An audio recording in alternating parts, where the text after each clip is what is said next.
వ్యక్తి నాలాంటి చెప్పినా కానీ, లేదా ఒక కార్ల్ మార్క్స్ చెప్పినా కానీ, ఏ గొప్ప ఐడియాలజీ మీరు చెప్పినా కానీ, you put it to test.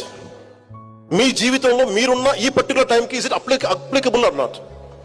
Blind గా, గుడ్డిగా ఏ ఐడియాలజీ నమ్మకండి. చెప్పేసి వెళ్ళిపోతారు వీళ్ళు. నేను ఎందుకు ఈ బాధ మీకే చెప్తున్నానంటే, 70లో ఒక పర్టికులర్ ఐడియాలజీ పట్టుకుని, నేను 90s ఒక పర్టికులర్ ఐడియాలజీ పట్టుకుని 80s లో ఒక బ్యాలెన్స్ లేని ఐడియాలజీస్ ని పెట్టుకుంటే ఏం జరుగుద్ది అంటే, ఎంతమంది ఆ మాటలు విని అడవుల్లోకి వెళ్ళి చచ్చిపోయారో నాకు నిజంగా బాధ కలిగింది. It's all they made they have embraced one ideology which is not applicable. Practical results రావు. అందుకని యూనివర్సిటీస్ లో విద్యార్థులు, నాయకులు ఉండొచ్చు, ఐడియాలజీస్ ఉండొచ్చు, పొలిటికల్ పార్టీ తాలూకు అఫిలియేటెడ్ గ్రూప్స్ ఉండొచ్చు. As each one of you make sure what ideology is it worth to be embraced. మీరు ముందు చూడాలి, ఒక తరం తర్వాత చూడాలి, 2 తరాల ముందు చూడాలి. So make sure what ideology you are embracing. You embrace an ideology which will uphold dharma. You embrace an ideology which holds constitutional values. You embrace an ideology which will show gratitude to the nation which has given you birth.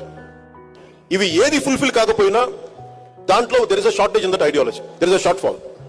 Andukani మీరు embrace చేసుకునేటప్పుడు ఐడియాలజీని చాలా మంది ప్రభావితం అయిపోతారు. మీరు చాలా ప్రభావితమైన వయసు ఇది. నా అలాంటి చెప్తే తక్కువ నమ్మేస్తారు. You have to put me for test. నేను 25 సంవత్సరాలు ఎందుకు ఉంటాను రాజకీయాలను చెప్తున్నానంటే, I like to be tested. నిలబడాలి కదా, ఒకరు వచ్చి చేతి రూపంలో వచ్చేసే కుదరదు. అట్లా నువ్వు నిలబడాలి, నలగాలి. నేను ఇదే మాటలు 2014లో చెప్పేవాడిని కాదు, 2025కి చెప్తున్నా. నలిగి మాట్లాడుతున్నా, దెబ్బ తిని మాట్లాడుతున్నా. అలాగే లైఫ్ టైం, జీవితకాలం మీరు ప్రతి ఐడియాలజీని మీరు టెస్ట్ చేయాలి. Your thinking minds, your capable minds. అందుకని మీరు every ideology go beyond communities, go beyond caste. మన అన్ని సోషల్ నార్మ్స్ తీసేయలేం, కానీ when it comes to common minimum programme కింద you look out for humanity, look out for the well being of the nation, look for the integrity of society. ఇవన్నీ ఆలోచించి దాంతోపాటు మీరు బంగారు భవిష్యత్తు మీకు ఉండాలి మనస్ఫూర్తిగా.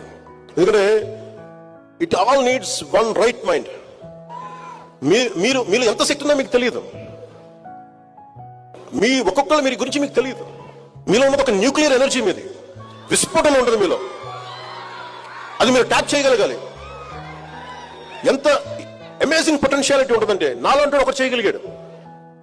ఎప్పుడు ఒక 30-40 years బ్యాక్ నేను అనుకునేవాడిని, కలలు కానివాడిని, నాకు ఇలా చేయాలంటే it all needs one thought. ఎప్పుడైతే యద్భావం తద్భవతి అనే ఒక భావాన్ని మీరు పెట్టుకుంటారో, ఒక భావాన్ని నమ్ముతారో, దట్ భావ becomes Mantra, that Mantra becomes Sadhana, that Sadhana will give you results. ఎప్పుడు మీరు ఏదైనా సరే, గుడ్ బ్యాడ్, ఏదైతే మీరు బలంగా పట్టుకుంటారో మీకు అదే ఇస్తుంది.